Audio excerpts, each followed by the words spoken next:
அவர் என்ன சொல்லியிருந்தாருன்னா, ஏழ்மை மனப்பான்மை அப்படின்னா என்ன அர்த்தம்னா, நம்ம ஆல்ரெடி வசதியாக இருக்கணும்னு வச்சுக்கோங்களேன். ஆனாலுமே ஏழைகளுக்காக கஷ்டப்படுறவங்களுக்காக அரசாங்கம் சில சலுகைகள் எதுலையா கொடுக்குறாங்கன்னு வச்சுங்க, அதுலேயே ஆளை போய் நின்று அந்த சலுகையை வாங்குறது. அதை தான் அவர் உதாரணத்தோட என்ன சொன்னார்னா, இப்போ இந்த மகளிர் உதவித்தொகை கொடுத்தாங்கல்ல, அதாவது மகளிர் உரிமை தொகை, அதை வந்து வசதியானவங்களும் வாங்குறாங்கன்றதுக்காண்டி காரில் போய் கூட வாங்குவாங்க அப்படின்ற மாதிரி அவர் சொல்லியிருந்தாரு.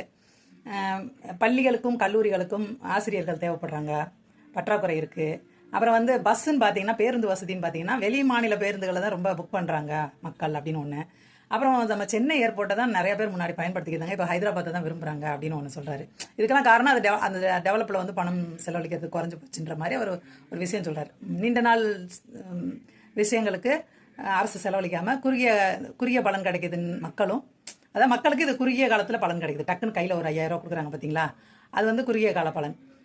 நீண்ட கால பலன்றது பேராசிரியர்கள் ஆசிரியர்கள்லாம் நியமனம் பண்ணுறது, பேருந்து சார்ந்த விஷயங்களை இன்னும் டெவலப் கொண்டு போகிறது, அப்புறம் விமான நிலையத்தை இன்னும் டெவலப் பண்ணுறது, இந்த மாதிரியான விஷயங்கள்.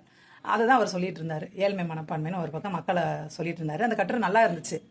அது இந்த அரசியல் சார்ந்து சிலர் இருப்பாங்க, அவங்க வந்து எதனா இடக்கா பேசணும் தான் வருவாங்க. அதில் ஒருத்தர்லாம் இடக்கா பேசி வச்சுருந்தாரு, தேவையே இல்லாத வேலை. ஆனால் ஒரு எழுத்தாளர்கிட்ட எப்படி கமெண்ட் பண்ணணுன்னு தெரியல. ஒரு எழுத்தாளரை நம்ம பிடிக்கலன்னா விலகி போயிடலாம். ஆனால் குதர்க்கமாக கூட அவர் போடுற கட்டுரைக்கெல்லாம் அவரை எடக் பண்ணுறது எப்படி பதிலாகும்னு எனக்கு தெரியலைங்க. சரியான பதில் கொடுக்கணும். நீங்களா எதனா விஷயம் தேடி பாருங்கள்.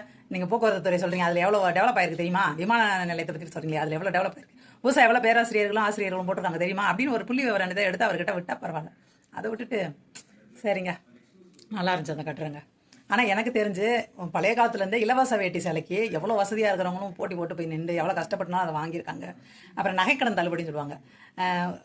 என்ன சொல்கிறது, விவசாயத்துக்காண்டி அடகு வைக்கிறவங்க கொஞ்சம் பேர் இருப்பாங்கன்னா, வட்டிக்கு விடுறது, வேறு சொந்த செலவுகளுக்காக அந்த மாதிரி இது பழகி போயிடும் அவங்களுக்கு. அடகு வைப்பாங்க, ஒரு பட்டா ஜெராக்ஸ் காட்டினா போதும், பட்டாவை காட்டினா போதும், அவங்கள விவசாய கடன் சொல்லிட்டு அவங்களுக்கு கொடுத்துருவாங்க. இவங்க அந்த பணத்தை வட்டிக்கு விடுறதோ இல்லை வேறு எதுக்கும் செலவழிச்சுக்குவாங்க.